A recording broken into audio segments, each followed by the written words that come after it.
Hey there, and welcome to the Biz English Channel. It is so great to have you with us today.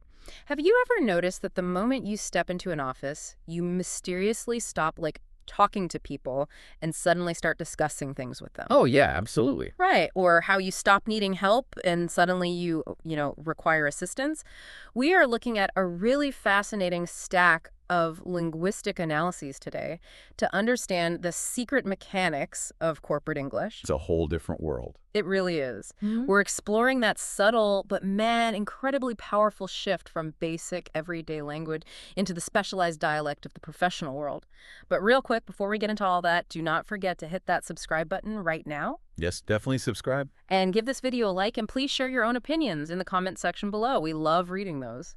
But yeah, informal language is fine for general stuff, but the office just it demands a different approach sometimes. Well, yeah, it's a completely different sociological ecosystem. General English is wonderfully versatile, and, you will absolutely hear casual phrasing in the boardroom. Sure, yeah. But the corporate environment, especially when stakes are really high, it operates on a different set of rules. It prioritizes clarity and accountability and power dynamics. Wow, power dynamics. Exactly.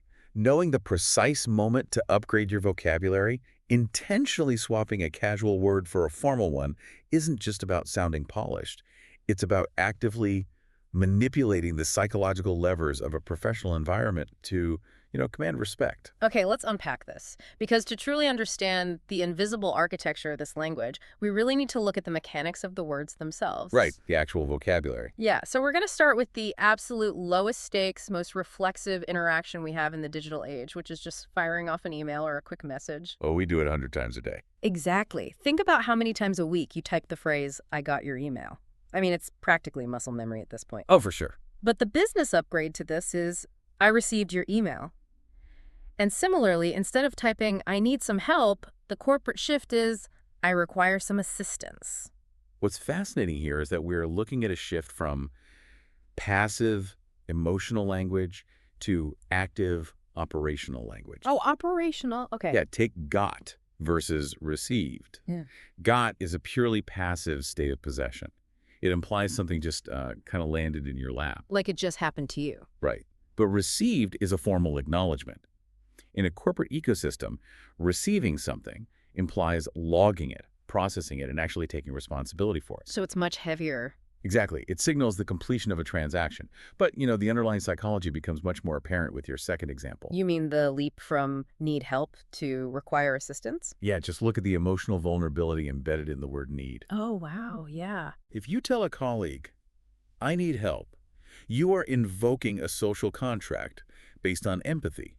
You're essentially signaling a personal deficit. Like you're drowning a little bit. Yes. You are overwhelmed, and you're asking them for a personal favor to rescue you.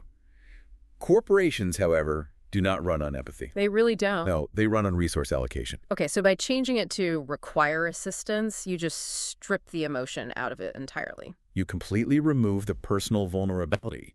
Required does not mean you are failing. It means the project has reached a structural point where additional resources are mandatory for completion. That makes so much sense. And assistance moves the action away from a personal favor between friends right into a professional deployment of skills. You're upgrading two words simultaneously, the verb and the noun, which doubles the professional impact. It's like swapping out a comfortable t-shirt for a really sharp blazer. I mean, it's the exact same you communicating the exact same message, but the packaging just commands a different level of respect. That is a perfect analogy. But let me push back on this for a second, though. Is it really just about the letter R, like receive and require? Or is it about stepping away from words we use with our buddies? It's definitely the latter.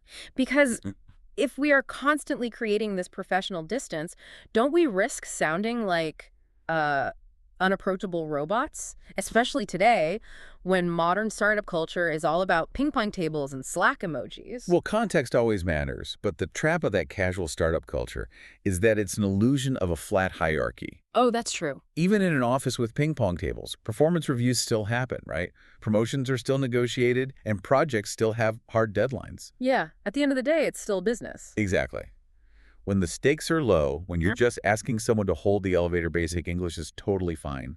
But when a project is derailing, Leaning on casual intimacy is a massive risk. If you rely on needing help from your work family, you're relying on their goodwill. And goodwill can run out. Right. If you require assistance, you are invoking the operational standards of the business itself. Wow. It makes me think of casual English as a Swiss Army knife. It's super versatile, you carry it everywhere, and it can handle just about any everyday situation. Yeah, it gets the job done. But business English is a surgeon's scalpel. It's highly specialized, it's kept sterile and objective, and you only pull it out when you are performing a specific high-stakes procedure where precision really matters. And precision is the perfect bridge into how we coordinate action. Because we don't just ask for resources. The bulk of white-collar work is really simply trying to align schedules and direct future actions. Which brings us to the conversational clutter we use to navigate those schedules. In a normal social setting, if we want to defer a topic, we usually say, let's talk about it later. Right, very casual. But the upgraded decisive vocabulary for the office is, let's discuss it later. Or, if we're trying to find someone, the casual default is, how do I get in touch with her? Which upgrades to the incredibly sharp, how do I contact her? Yes, exactly. Actually, wait, quick question for you right now, the listener. Which of these casual phrases are you most guilty of using at work? Ooh, that's a good question. Pause the video right now, scroll down, and tell us in the comments. And hey, while you're down there, make sure you're subscribed to the channel. Seriously, we want to know what phrases you lean on too much. I know, I'm definitely guilty of getting in touch way too often. Same here. But yeah, why do words like discuss and contact sound so much more professional? Well, the sociology behind that conversational clutter is rooted in politeness. In everyday life, we use multi-word phrases to sort of soften our demands. Because being direct feels rude. Exactly. Being overly direct in a social setting can feel really aggressive. Getting in touch with someone paints this soft, almost physical metaphor of reaching out. Yeah, it feels warm. Right. Talking about it later implies a meandering, open-ended chat over coffee.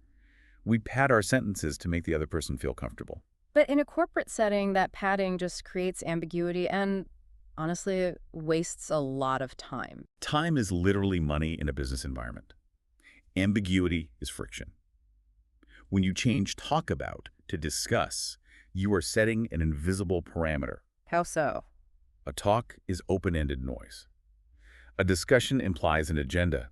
It implies a targeted exchange of ideas aimed at reaching a specific conclusion or consensus. So it cuts through the clutter. Exactly. The word itself signals to your colleague that they need to arrive prepared, not just ready to chat. So what does this all mean? It means these single-word verbs carry way more weight than their multi-word equivalents. Replacing get in touch with contact does the exact same thing for efficiency. It really does. Get in touch with is 4 words doing the job of 1. It's floppy. Contact is a single hard-hitting verb. It propels the action forward immediately. Yeah, you're stripping away the social softening and replacing it with vocabulary designed exclusively for action. Yeah. You're signaling that you respect their time too much to bury the request in conversational filler. Wow, okay. And if we follow that thread of logistics, we arrive at the concept of accountability, which is huge. Oh, absolutely critical. Managing people and handling external logistics is where communication really gets stress tested. Let's look at the casual phrase, please make sure you arrive on time. The business upgrade here is, please ensure you arrive on time. Such a small change, but so important. Yeah. And if you need someone to pass along information, you might say, please let them know when you will be arriving. The upgrade is, please inform them of your arrival. Right. And if you are coordinating travel, the casual request is, please give her your travel plans, while the sharper business version is, please provide her with your itinerary. By using a word like itinerary instead of travel plans, are we essentially signaling to our colleagues that we expect a documented, organized level of detail? Yes, rather than just a casual idea of their schedule, we are moving past simple action now and entering the realm of risk mitigation and liability. Liability, right. The distinction between make sure and ensure is a perfect example of delegation versus abdication. Make sure sounds like a hopeful suggestion. It leaves room for error. Like, hey, try to make sure this happens. Exactly. Ensure, in a corporate context, is a formal directive. It implies that you expect the person to take proactive, concrete steps to guarantee the outcome. That is a big difference. If they fail, saying, I asked them to make sure, sounds really weak. I directed them to ensure, establishes a clear chain of accountability. I see. And the same mechanism is working in let them know versus inform. Let them know sounds like something you do casually in passing, like, oh, by the way, I'll be there at 3. Right, it's just chatter. But inform implies the official transfer of actionable data. It implies that the receiving party is literally waiting on that data to trigger their own next steps. And that leads directly to the weight of the word itinerary versus travel plans. A plan is an abstract concept. It exists primarily in your head. Yeah, I plan to do a lot of things that never happen. Right. If I ask for your travel plans, you could fulfill that request by saying, I'm flying out Thursday morning. Technically, you gave me your plan. But in a business setting, an abstract idea cannot be audited, it cannot be tracked, and the logistics team definitely can't rely on it. So an itinerary is a completely different beast. It's an artifact. It is a structured document. An itinerary carries specific details, confirmation numbers, exact departure times, hotel addresses, layovers. The actual data. Exactly. By choosing the word itinerary over travel plans, you are enforcing a behavioral standard without having to micromanage the person. You don't have to say, please write down your flight numbers and times and send them to me in a file. The word itself does the heavy lifting. The word itinerary structurally implies all of that. You are programming the exact behavior you want to see just by deploying the correct noun. You're demanding a paper trail. Exactly. And a paper trail is the ultimate shield in corporate risk mitigation. Okay, so we've navigated the emails, the action steps, and the logistics. Now we have to tackle the absolute highest stakes environment in the office conferences, meetings, and times of active conflict. Oh, the boardroom. Yeah, when you are in a room full of people, or when a massive error has just occurred, your vocabulary is no longer just about efficiency. It's about diplomacy and psychological safety. It's about survival, really. Seriously, let's look at how we navigate conflict. In a casual argument, you might snap and say, please tell me why you've made this decision. Which is so aggressive. So aggressive. The professional upgrade is a much cooler, please explain your decision. Yes. If someone is speaking and you need more context, the clumsy phrasing is, could you please talk some more about that subject? The polished version is, could you please elaborate on that? That's a great one. And finally, when a crisis actually hits, the panicked response is, how are you going to fix this problem? But the calm, leadership-driven response is, how are you going to solve this problem? The psychology of conflict resolution in the workplace relies entirely on bypassing the defensive mechanisms of the brain. Oh, tell me more about that. Well, when you say to a colleague, tell me why you did this, you are triggering an immediate threat response. Tell me why is the language of a parent scolding a child or a principal interrogating a student. Oh, I hate that feeling. Right. It inherently implies that the decision was wrong, and the person must immediately defend themselves. It forces them into a corner before the conversation even really starts. Precisely. But when you say, please explain your decision, you are assuming competence.